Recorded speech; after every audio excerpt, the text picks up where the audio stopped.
Samsung A12 MediaTek CPU. Graphics का problem है, कभी कभी ग्राफिक्स आता है, चालू चालू में चला जाता है। ज्यादातर टेक्नीशियन भाई इस फॉल्ट के अंदर सीपीयू रिवॉल्व करते हैं और ग्राफिक्स आईसी पे काम करते हैं, लेकिन ये फिर भी 2-4 दिन के अंदर वापस आ जाता है सेम प्रॉब्लम के अंदर।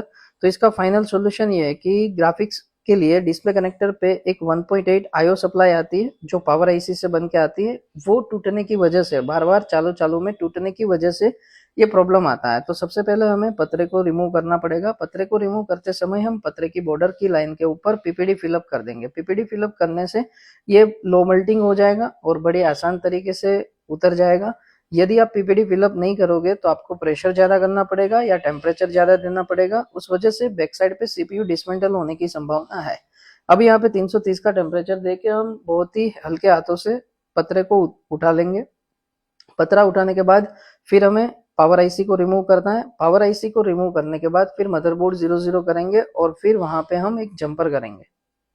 तो यहाँ पे हम पावर आईसी को उतार रहे हैं। 330 का टेम्परेचर है, S0 है, क्विक 857 DW प्लस SMD से मैं ये काम कर रहा हूँ। पावर आईसी अपना उतर चुका है। अब हम यहाँ पे 00 करेंगे।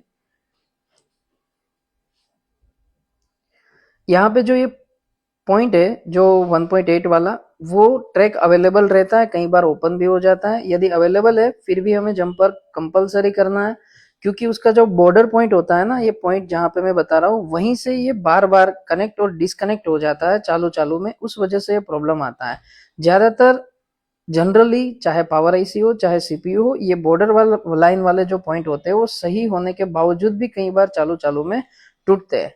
तो जब आप इसके अंदर जंपर करोगे तो यहाँ पे हमें गोल्ड राउंड या फिर जलेबी करने की जरूरत नहीं है, क्योंकि वहां पे पॉइंट ऑलरेडी बना हुआ था। तो सिर्फ सिंपल जंपर किया है हमने।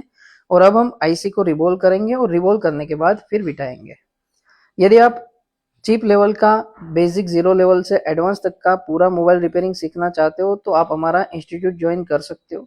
इसके अंदर हम डबल ट्रैकर सीपीयू बनाना, pasted CPU, non pasted CPU, जितनी भी बड़ी चिप होती है वो सब चिप को निकालना, रिबोल करना, बिठाने का प्रोसेस प्रैक्टिस करवाते हैं। साथ साथ आपको ईएमएमसी और यूएफएस चिप का प्रोग्रामिंग भी सिखाते हैं। यदि आप हमारा कोर्स ज्वाइन करना चाहते हो तो डिस्प्ले पे दिए गए नंबर पे हमें कांटेक्ट कर सकते हो। यहाँ पे हमने पावर आईसी को फिक्स कर लिया है। वैसे इसमें पहले भी तो ग्राफिक्स आ ही रहा था, लेकिन ये काम करने के बाद अब जो है वो ग्राफिक्स जो कुछ टाइम के बाद, यानी कि 2-4 दिन के अंदर चालू चालू में जो जा रहा था वो नहीं जाएगा, एकदम परफेक्ट चलेगा। यहाँ पे जो है अपना प्रॉब्लम पूरी तरीके से सोल्यूशन हो चुका है। Thank you.